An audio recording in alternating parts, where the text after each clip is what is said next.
Allez, salut à toutes et à tous. On fait donc un troisième épisode dans le suivi du trade BTC.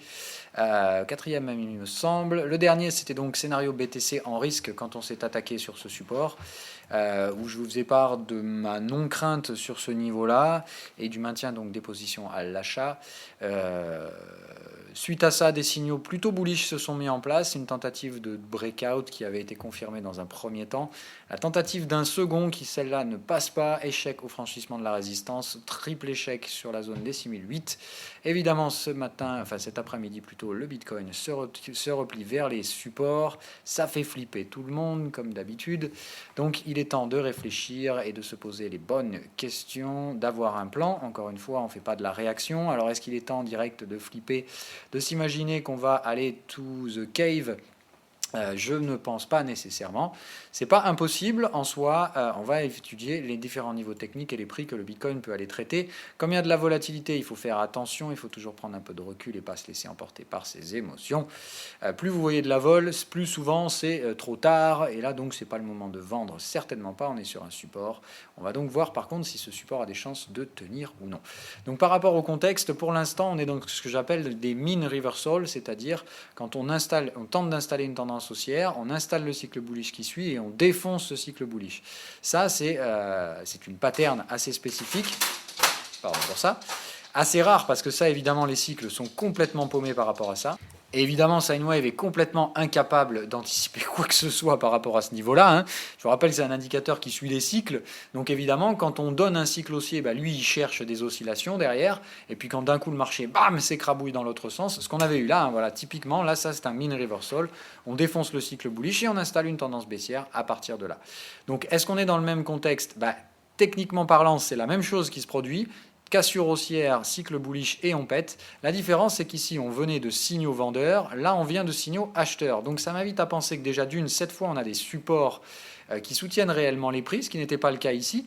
Là, en fait, on est revenu chercher le support qu'on avait tenté de constituer là et on l'a démonté. Là, on a toujours un support là, mais on en a encore un dessous qui permet de gérer le risque. Donc, pour les acheteurs, je pense que c'est beaucoup plus attractif de se positionner sur ce support-là parce qu'on sait où gérer son risque, ce qui n'était pas le cas à l'époque ici, d'autant plus qu'en cassant les 6100, on avait une probabilité d'aller tout démonter jusqu'à 3000. Là, on sait bien où gérer le risque, c'est-à-dire qu'acheter ici avec un stop là, c'est totalement justifié. Maintenant, il faut être conscient que là, en pur respect de la stratégie, c'est compliqué à faire là de manière actuelle, tout simplement parce qu'il n'y a pas de signal qui puisse permettre de le faire. Là, on est donc dans ce que j'appelle un mean reversal, c'est-à-dire un marché qui peut soit être dans un aspect volatile qui sera payé assez rapidement, et autrement dit, ce soir, on peut très bien remonter là, et dans ce cas-là, ça aura été un piège baissier, mais l'acheter en l'état, c'est beaucoup trop risqué. Parce que le risque, c'est tout simplement de vous retrouver donc dans ces fameux mean reversal où le marché peut s'écrouler en contre-pied baissier. C'est-à-dire qu'en fait, on vous fait croire que ça monte, ça passe pas, on baisse et on racle les stops. Et dans ce cas-là, si l'objectif c'est de racler les stops, on peut entièrement partir vers la zone des 5005 et les zones de cassure baissière dessous. Donc il ne faut absolument pas se bloquer à ce sens-là. Il faut essayer de voir si le marché voit cette zone de prix, la traite, c'est-à-dire il faut pour l'instant attendre. C'est bien un cluster qu'on avait identifié dès lundi dans l'émission Crypto-Analyse. On est sur ce cluster. Maintenant, on ne l'attaque pas de la façon la plus propre. J'aurais préféré en fait qu'on se retourne plus rapidement. Là, on a exécuté pas mal de volume ici, on a passé du temps sous la résistance, ce qui n'est pas très bon signe que la réaction soit baissière.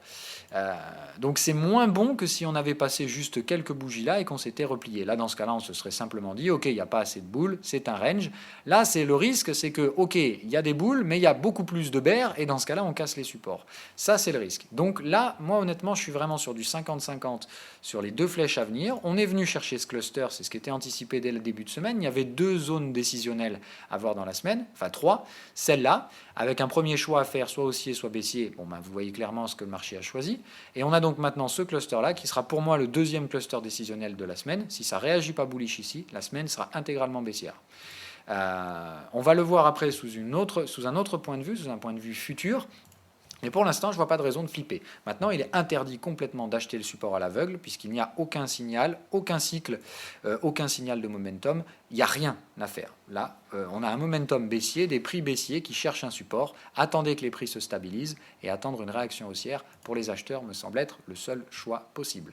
Moi, j'ai respecté ma stratégie, ce qui fait que j'ai un stop qui a été déclenché. J'avais mis un ordre, hein.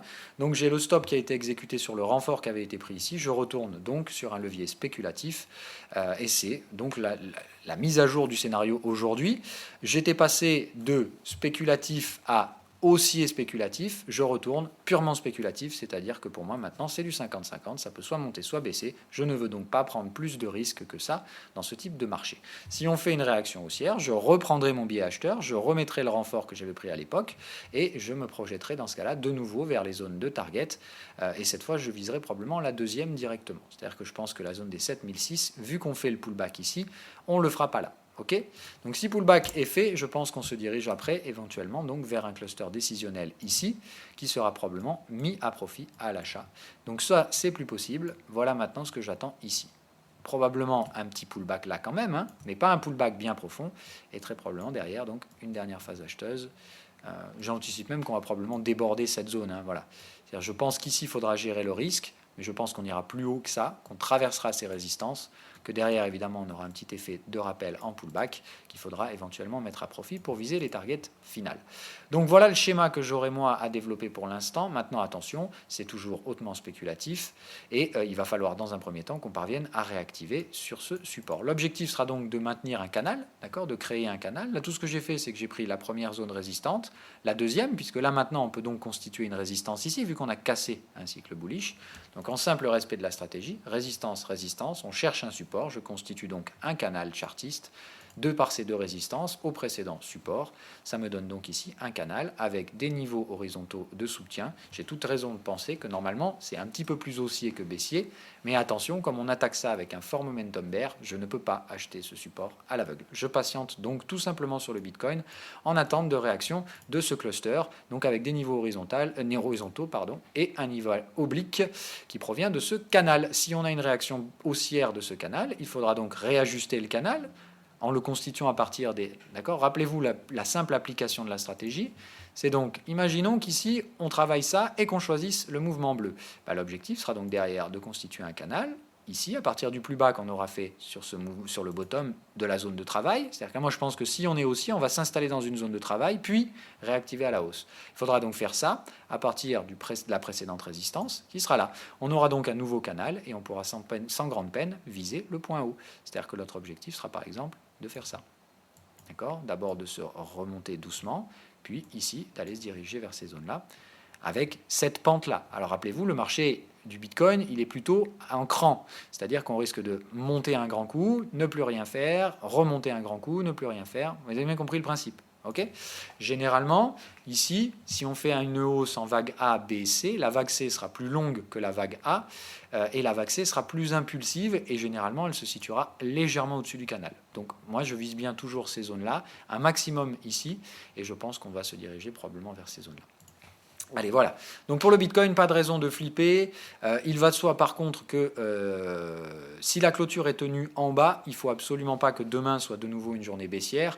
Ça peut être une journée complètement baissière aujourd'hui. Par rapport à ce que je vous ai dit ce matin, je vous ai dit qu'il ne fallait absolument pas clôturer sous ce truc-là. Bon, là, on est clairement là-dedans. Maintenant, ce n'est pas non plus fin du monde. Mais vous voyez quand même, on est en train de donner un cycle bear en daily. C'est moche. Voilà. Donc là, déjà, il faudrait éviter de clôturer comme ça, hein, en l'état. Et si on doit clôturer comme ça, il faudra impérativement que demain soit une journée haussière pour invalider ce double signal baissier. Parce que là, tout est bear, le momentum est baissier, sine wave serait en train de repasser baissier. Là, il faudrait invalider les scénarios. Si ce soir on clôture comme ça et que demain on continue, il faudra invalider les scénarios Bitcoin, voire repasser bear. Là, ça voudra tout simplement dire que ce marché est clairement baissier. Donc attention, hein, on ne peut pas utiliser ce signal, je vous le rappelle, si la première des choses que vous vous dites c'est « Oula, du coup il faut vendre », non. On peut très bien remonter là ce soir, et alors là, si vous aviez vendu le signal, vous l'avez clairement dans l'os, vous aurez vendu un support, et vous serez plutôt mal barré. On peut très bien tenir la clôture, ce qu'il y a, c'est qu'il faudra que ce signal soit validé demain. C'est-à-dire que demain, pour les boules, il n'y a qu'une option, c'est invalider le signal. C'est-à-dire que demain, il faut faire bullish engulfing et revenir clôturer au-dessus de cette bougie baissière si elle venait à clôturer en l'état. Donc à surveiller le Bitcoin et l'ensemble des crypto-devises. Et voilà. Et on va parler évidemment du futur pour clôturer cette émission, parce que c'était un élément très notable que je pense qu'il faut prendre en compte et très peu de personnes utilisent. Voilà. Moi, je vous fais noter ça, tout simplement. Alors, je vais même supprimer l'ensemble des éléments qui me gênent, c'est-à-dire, voilà. Restons vraiment simples, purement pragmatiques. Voilà ce qu'on a en daily. Alors, attendez, je vais rectifier, je vais tout remettre, je vais juste cacher. Voilà. Du prix, rien que du prix. Moi, quand je vois ça, en général, ça ne m'invite pas à penser que le marché soit ultra bear. Ça m'invite à penser surtout qu'on a un gap haussier futur contre un gap baissier futur. Généralement, dans ces cas-là, on prend le dernier gap. C'est-à-dire que regardez-moi ça, comme c'est affreux. En daily, en futur, on a gapé à la baisse, fait un doji, puis gapé à la hausse. Ça, c'est ce qu'on appelle un bébé abandonné, c'est-à-dire qu'ici, on a une bougie qui a été tradée et qui n'a pas du tout intéressé les vendeurs. Pire que ça, les acheteurs ont pris à contre-pied derrière. Je pense qu'on retourne fermer ce gap. C'est pour ça que je reste quand même sur un biais très légèrement acheteur, mais qu'il va falloir faire attention et qu'il ne faut pas valider ça demain. Il ne faut pas réattaquer le gap haussier. C'est-à-dire que là, je ne veux pas de prix en 2 heures qui clôture sous 6300. Alors on peut venir éventuellement faire une clôture 2 heures légèrement en dessous, mais il faut que la clôture suivante se refasse obligatoirement au-dessus. Donc notez bien ça, il ne faut pas plusieurs clôtures 2 heures en dessous de 6269, sinon c'est une invalidation pure et simple. Il ne faut clairement pas que la bougie d'aujourd'hui vienne clôturer dessous, sinon ça aussi c'est vraiment très mauvais. Mais là en l'état, c'est rien de bien méchant. Voilà, on revient tester le gap, ça pourrait jouer son rôle de support, et derrière on vient chercher le gap baissier, et autant vous dire que ça fait quand même une belle marge de hausse de près de 1300 à 1400 dollars pour venir fermer ce gap. Pour l'instant, je pense que c'est le gap haussier qui domine et la structure bébé abandonnée. Maintenant, je peux me tromper, si le marché referme ce gap, le marché est baissier. Ça veut dire que le gap hebdomadaire qu'on a ici est beaucoup plus fort que celui qu'on a là, et là c'est très mauvais signe. Mais regardez vraiment, d'un point de vue hebdomadaire, pour moi c'est pas un truc bear ça. Mais vraiment pas du tout. C'est gap baissier, on tente de passer, ça passe pas, gap haussier, et voilà. Gap haussier tenu, parce que la semaine dernière, il faut quand même se rendre compte qu'on a tenu le gap baissier. Ça me laisse à penser qu'ici, on a une forte chance de trouver un support, de clôturer cette semaine-là avec une mèche basse et de s'attaquer à une semaine prochaine haussière avec une belle bougie bien haussière. Donc c'est peut-être pas cette semaine que ça va se jouer, mais peut-être la semaine prochaine. Donc attention à bien surveiller qu'on n'ait pas un support qui se mette en place ici. Ça, pour le coup, si ça arrive, ce sera signe d'un marché qui veut clôturer son gap baissier, et ce sera minimum ici, voire probablement, je vous dis, une petite poursuite un petit peu plus haut vers la zone des 8005. Donc je reste toujours droit dans mes bottes, j'assume pleinement tout ce que je vous dis ici, il n'y a pas de secret, il n'y a pas de cachet. Ce scénario, on l'a suivi ensemble dès le début, du point d'entrée jusqu'aux gestions du risque à l'intérieur. Aujourd'hui, on est dans un scénario complexe, c'est-à-dire qu'après être passé de point d'entrée à risque d'invalidation à validation, maintenant on est obligé de revenir dans un risque baissier, c'est-à-dire que c'est un scénario qui aura vraiment joué la phase spéculative très longtemps, tant mieux parce que du coup c'est hautement pédagogique, ça vous montre comment gérer le risque au sein d'une phase spéculative. Pour l'instant, je ne vois pas de raison d'invalider ces scénarios-là, je vois une raison de réduire les leviers, réduire et couper les renforts que vous auriez pu prendre. Le scénario haussier est pour l'instant en temporisation, on est de nouveau de retour dans la zone spéculative, ce qui veut dire qu'il va falloir de nouveau remettre vos black box si vous avez du mal et que vous vous sentez obligé à regarder vos graphiques en permanence. Et il va falloir apprendre la patience. Malgré vous, c'est comme ça que ça se passe. Pour l'instant, c'est ni bear, c'est ni bull, c'est juste de nouveau neutre et en attente de validation. C'est-à-dire que tant qu'on ne refranchit pas les 6008, il est interdit de remettre des renforts haussiers pour ceux qui sont déjà en position. Pour ceux qui ne sont pas en position, je pense que le plus safe, c'est soit d'attendre un vrai signal bullish, et ça me paraît compliqué, soit tout simplement d'attendre qu'on refranchisse à la hausse les 6008, ou alors d'attendre la clôture hebdomadaire avec une mèche basse. Si on clôture la semaine ici, on aura tout ce qu'il faut pour que la semaine prochaine soit haussière. Mais pour l'instant, je pense que les éléments sont insuffisants pour augmenter le sentiment haussier. Je pense que les éléments sont insuffisants également pour se projeter immédiatement dans un scénario baissier. Donc dans ces contextes-là, on n'a pas de ratio risque-rendement, on est sur un support, on laisse le marché décider.